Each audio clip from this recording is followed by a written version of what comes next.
There is power in the name of Jesus. Imana yatanze umwana w'ikinege yarishe ikiguzi kidasanzwe. Ni byiza ko tubimenya tukamenya ngo hari ikintu cyatanzwe. Burya ikintu kibabaza Kristo Yesu nta kindi kintu cyo kumubaza, nuko yibuka ikiguzi yarishe akabona ukuntu abavutse ubwa kabiri. Ndakunda kubivuga kino kintu, tumenye kino kintu hariho inshingano twahawe, les responsabilités Imana yaduhaye. Ndakunda kuvuga ngo burya waravutse ubwa kabiri, umwigisha wawe ni Yesu Kristo. Bitubwira ngo Yesu Kristo cyari cyamuzanye ngo yazanywe no kurondera no gukiza icyaha cyazimiye. Burya nawe cyamuzanye nico no kurondera. Turi muri mu gikorwa cyo kurondera abazimiye. Ni byiza kurondera abazimiye nk'umwana w'Imana, ukamenya ngo rega wewe umwigishwa mwiza akora ibyo umwigisha we yakora. Yesu tumubona agendera avuga ubutumwa bwiza, umenya ngo ni responsabilité office wavutse ubwa kabiri. Burya ndakunda kuvuga kino kintu, umuntu wese azobazwa bajya abantu mwagendana, azobazwa ikintu cyose uzafise abantu uzobazwa. Ni byiza ko ushira umutima akukurondera icyazimye, kurondera kubwira abantu ubutumwa bwiza. Rero ndashaka kugira ngo umutima wo kugobera wivuga ubutumwa. Ni byiza kugobera bivuga ubutumwa ukinginga kubera iki byarishwe amazima n'igiciro kinini. Reka tubiramo ijambo ry'Imana dusanga muri Luka igice cya 14, ndasoma ku murongo wa 16. nawe arababwira ati habaye umuntu yarondeje amazimano menshi, atora benshi. Igihe cyo kujya gishitse atuma umushumba wiwe kubarira abatoye ngo nimuze kuko bejeje gutegurwa. Bose batangura kuzangazanga n'umutima ubuye. Wa mbere ati naguze itongo ngiye kuja kuriraba, ndakwinginze uramvugira umpunge. Undi ati naguze inka 10 ngiye kuzirimisha mundabe, ndakwinginze uramvugira umpunge. Undi ati narongoye icyo kimbujije kuza. Maze umushumba agarutse abwira shebuja uko byagenze. Nyenurugo araraka abari umushumba we ati genda n'ingoga uje mu nzira z'ibihamo no mu nzira ntonto zo mu gisagara, uzane hano aboro n'ibirema n'impumyi n'abacumbagira. Umushumba we ati mugenzi icyo mbarenda gikoze, ariko imyanya iracyasigaye.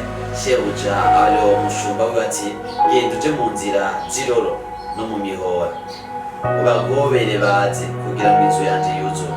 Ndabwiye ko atamuntu n'umwe muri abo natumiye aza kugira icyo atamira mu byo nabateguriye. Haleluya. Ndasubira mu murongo wa 23 naho nshaka turabira hamwe. Haleluya.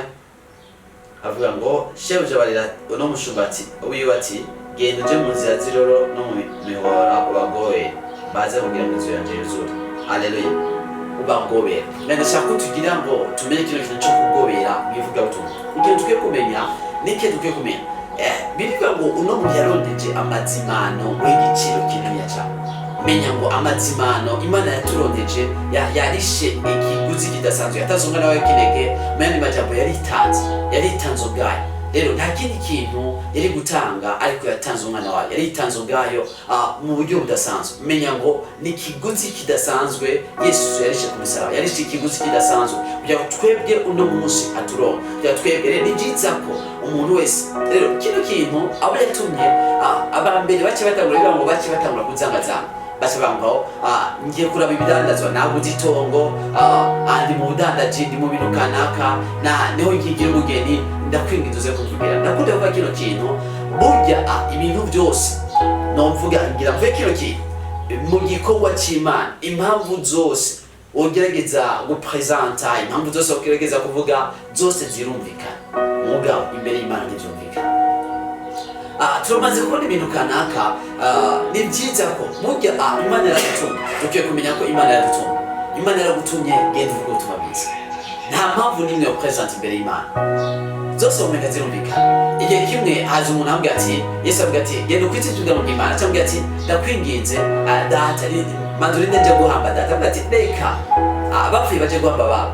Wamenga Yesu nikibura kigongwe, wamenga Yesu ntiyitaye ko yabuze umuvyeyi wiwe. Muri societe turamenyereye ko umuntu yabuze umuvyeyi wiwe twese turacyaba gufite abanyati oya birumvikana. Mugabo kuri Yesu ntibyumvikana. Mbere y'Imana burya igikorwa cyo kuzana abandi kuri Yesu Kristo biri muri urgence idasanzwe, biri mu bintu bya mbere byihutirwa. Yesu yarondeje, Imana yarondeje amazimana adasanzwe kugira ngo twebwe no munsi turokoke. Burya impamvu zose upresenta kuvuga ubutumwa bwiza zirumvikana, mugabo mbere y'Imana nzumvikana.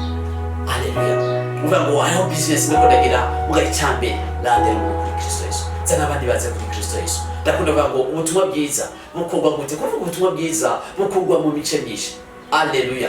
Igikorwa cya mbere ni ugufata umwanya ukabasengera ugasengera batarakizwa, ugasengera wamenya ngo ugi kintu data agomba ko abantu bose bakizwa, nta kindi kintu data agomba ko abantu bose bakizwa, bashaka kumenya ibyo kora. Nibwo ubwombe bw'Imana. Ndakunda kuvuga ngo umutwaro Imana ifise naho ndi umutwaro ifise wa mbere. Turafise imitwaro n'ibyo mugabo Imana yakine umuntu ayituma umutwaro wayo. Imana iragomba ko abantu bose bakizwa, iragomba ko abantu bose bakizwa, bashaka kumenya ibyo kora, iragomba ko bose bakizwa, nta kindi kintu Imana igomba. Rero impamvu zose upresenta zirumvikana mbere Imana izumvikana. Rero genda n'umusore avye omenga ni justification imo permeta kutaja bavuga ubutumwa bwiza ati genda wo kwiza ibyuga bw'Imana. Ndakwinginze we genda kwiza ibyuga bw'Imana. Alleluia. Rero ashobora ati genda mu nzira ati uhamagara abantu baze. Alleluia. Hari igihe ubwira umuntu ubutumwa bwiza mugabo uwo mwanya ntabishire ku mutima, mugabo hari ikintu rero nshaka kuvuga uno musi tugira iki dushira kugobera. Rero kugobera shaka ko tugobera mu buryo bw'amasengesho. Hama ubundi buryo tugobera ni mu buryo bwo kubashikira uri kumwe n'umuntu ugafata umwanya by'ukuri ukamusengera ushimitse. Alleluia.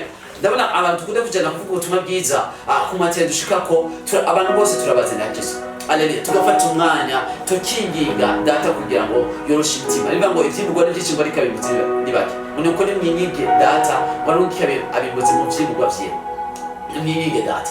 Rero turafata umwanya tugasenga. Ni byiza rero igikorwa cya mbere ugobera uragobera ugasenga ushimitse ukabwira data byo kurakorosha imitima kugira ngo kuko umuntu aza gukora igikorwa kivuga ubutumwa ni mwemwe ni waza gukorosha. Rero atawasenze nta kintu na kimwe cyo koreka. Rero ni ngombwa kugira ngo dufate umwanya dufate umwanya tubasengere kubera haba ari imwe mu kanaka zigaje mwako karere bivuga ngo abimana zikigenza mu nyamaso kugira ngo ntibakigwe n'umuco w'ubutumwa bwiza. Rero turafata umwanya tukabasengera.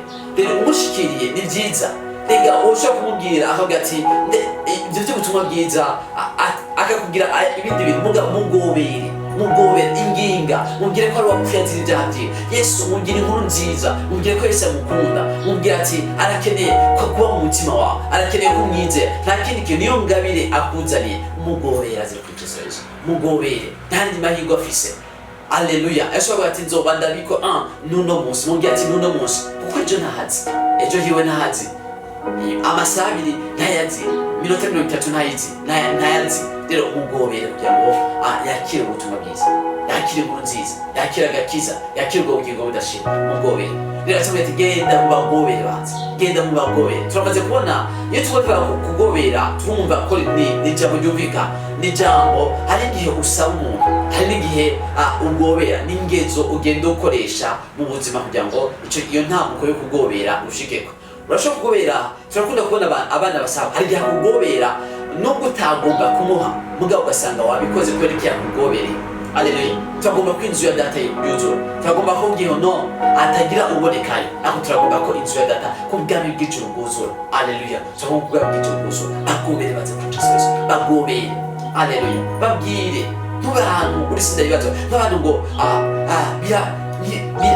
ubutumwa bwiza bagobere ntabyo bazi, ntabyo bari ko baramenya. Umenya ibirimbe, umenya umuriro ubikiwe satani n'abasi kwakira agakiza burya yo kwakira ubutumwa bwiza. Alleluia. Ndakunda kuvuga inkuru y'ubutunzi n'umworo. Ujya mutunzi Lazaro ikintu atakoze birashoboka, navuze ko Lazaro birashoboka atamubwiye ubutumwa bwiza, birashoboka atamubwiye inkuru nziza, birashoboka ko atamubwiye, ashobora ko bicarana mugatambira ubutumwa bwiza, mugabo yaza kumugobera ariko byakira. Yaravuga ati ariko aragobera kugira ngo umumarayika aje kugira abari hano ku isi, ambwira ati oya barafise ibyagizwe n'abigishwa na Mose, niba abumvira bazokera. Mugera yaramaze kubona ingaruka z'uko atakira ubutumwa bwiza. Alleluia. Mugobere yakira agakiza, musengere, mubwire kabiri gatatu. Alleluia. Nk'umwana w'Imana wavuze ubwa kabiri, rega wari umwigisha wa Yesu Kristo, rega inshingano Imana yagusigiye ni ukuvuga ubutumwa bwiza. Vuga ubutumwa bwiza, mugobere aze kuri Kristo Yesu, mugobere. Alleluia. Mugobere, mubwire ko Yesu amukunda, mugobere. Alleluia. Mugendere gatatu. Alleluia. Yanse uno munsi subira kandi ugobere, mugobere yakira ubutumwa bwiza. Mana bicohera ubutumwa bwiza utamo ku buntu. Ndakwinginze umugobere. Ndashaka kumenya kino kintu burya Imana yaradutumye kugira ngo tugobere. Alleluia. Ari igihe nahamenya nino banga twavuga ubutumwa bwiza nkitangura kuvuga ubutumwa bwiza twavuga ubutumwa bwiza umuntu avyansa avuga ati nakazika mugabo umenye ngo burya biramuraba burya ubwo butumwa bwiza buramuraba. Haleluya. Nta wundi bukiriro apfuye adakijijwe nta yindi mahirwe nta yindi rattrapage nta kindi kintu nta yindi hokuru yokorwa nuko yakirwa ubuzima budashira kandi butangwa ku muntu mugobere umubwira ati wapfuye azira ibyaha byiwe. Haleluya. Ni inkuru nziza tubashiriye inkuru nziza ico Yesu yakoze ku buzima bwawe yagiye mu kibanza cyawe rero ndagomba ko ugobera ntugarukize aho oya mugobere shishikara mugore. Haleluya. Urabona abantu bagira ama business igihe ashaka kukidandaza cyo gisohoka aragerageza kugira iki kugobera abantu arabagoye ati kimeze neza akavuga ama karite yacu akavuga ama valere yacu ico kidandazwa nawe ndakwinginze gobera umuntu aze kugisa Yesu mugobere aze kuvuga ubutumwa bwiza yakira ubutumwa bwiza. Haleluya. Imana yabicoye rero n'igikorwa nk'umuntu wese wavuzwe kabiri menya Imana yaradutumye igikorwa cyo kujya mu tugobera abantu baze kuri Kristo Yesu. Amen. Bene data iyo hageze kugobera iyo ngeze kuvuga ubutumwa bwiza umuntu akambwira ko atamanya afise burya ntazi imbere yiwe nanjye ubumenga nogera nshaka gatoke mugabo ndamenya ngo igikorwa cyo kugobera. Haleluya. ahubwo tuzoze jo mugobera. Haleluya. Igihe kimwe nari muri voyage ngiye hanze y'igihugu twari kumwe n'umuntu numva naramugowe mpaka arakirwa ubutumwa bwiza. Haleluya. Omenga kuri wamenya nta kibazo mugabo hariho diligence ku butumwa bwiza byihutirwa cyane ni ikintu cyabere cyihutirwa umubwira ati yakirwa ubutumwa bwiza atabikotse umwanya n'umwanya ashobora kugenda muhuye n'amahirwe adasanzwe mugobere.